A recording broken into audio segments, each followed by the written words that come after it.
Thank you for your company here on AM Agenda. I'm joined now by the Greens Deputy Leader and Acting Leader of the Greens, Adam Bandt. He joins us from Melbourne. Thanks very much for your time today. Good morning. I want to start with the metadata story. The Greens have raised serious privacy concerns about this in the past and continue to raise these concerns. Companies like Google, Yahoo, Facebook have been collecting this metadata ever since their inception. So why is it such a problem if they're used to fight terrorism?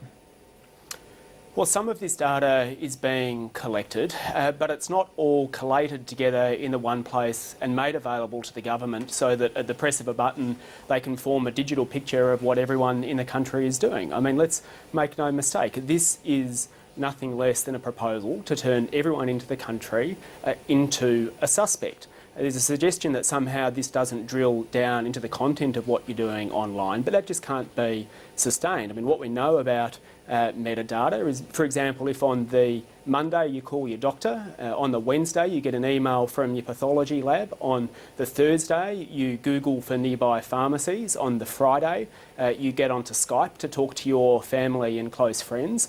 That paints a picture of what you've been doing that week. That is all metadata. Why should the government have automatic access to all of that when you're not suspected of having committed a crime? Why should the government know that you're looking up a site for gambling help or where to get help with mental health issues at the early hours of the morning if you're not suspected of having committed a crime?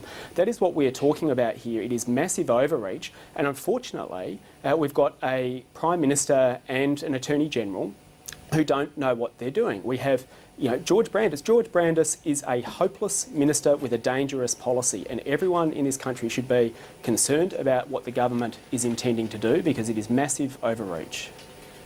You say that they can collate this data at the press of a button. As I understand it, it's much, much harder than that. And although all the data is there, if intelligence agencies want to home in on a suspect, it actually takes a lot of time, energy, effort to actually paint that picture that you talk about. And they wouldn't do that for frivolous purposes. You'd imagine it would have to be for a serious case.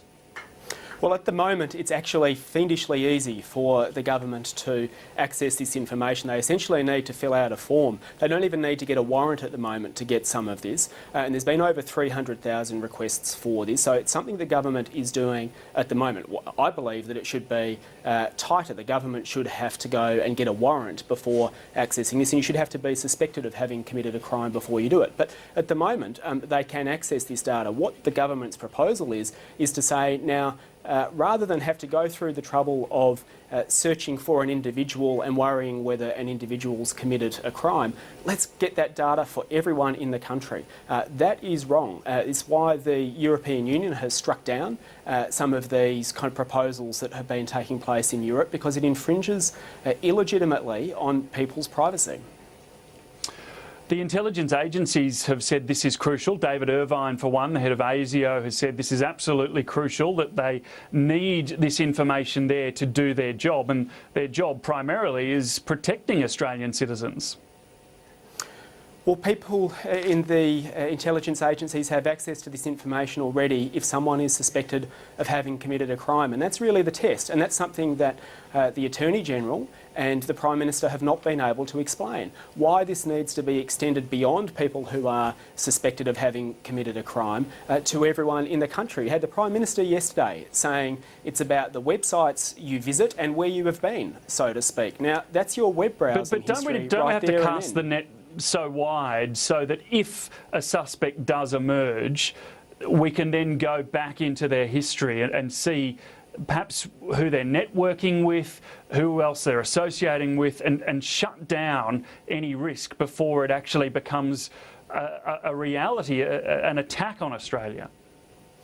Well, the government can do that at the moment anyway, and this is part of the problem. There are existing powers that our agencies have, and no case has been made by George Brandis or Tony Abbott that somehow the existing powers that we've got aren't working. In fact, they regularly point to other successful prosecutions on the basis of this metadata, which suggests to me that the current laws work and give them adequate power. You've got an Attorney-General who cannot even explain what this proposal, this far-reaching proposal that's been struck down by the likes of in Europe, he can't even explain what it is. And if I were George Brandis, I'd be having a serious think at the moment about falling on my sword, because he's certainly not an asset for this government and he's certainly not an asset for the Australian people. Are there any safeguards that the government could put in place that would see the Greens support this legislation when it comes to metadata? Well, when it comes to metadata, the Greens have been saying for some time, let's put a series of safeguards in place that require anyone in the law enforcement side who thinks there's a need to get someone's metadata to go through the usual process that you do with their mail or with their telephone if you wanted to know more detail, and that is you apply to get a warrant. And I think that's legitimate, and I think most people in this country would think that there should be some safeguards in place before you access metadata. This is going the other way. This is saying not only do we not want to have to get a warrant, but we want to have to treat every Australian citizen as a suspect. We want the ability to spy on everyone, know exactly where everyone is at any particular time, if that's what their phone data tells them, know what websites they've visited, all without having made a case for it. So the Greens will be opposing these proposals, and I think George Brandis, he should have a serious think about his future, because I tell you what, I reckon Tony Abbott is. Adam Bandt, thanks for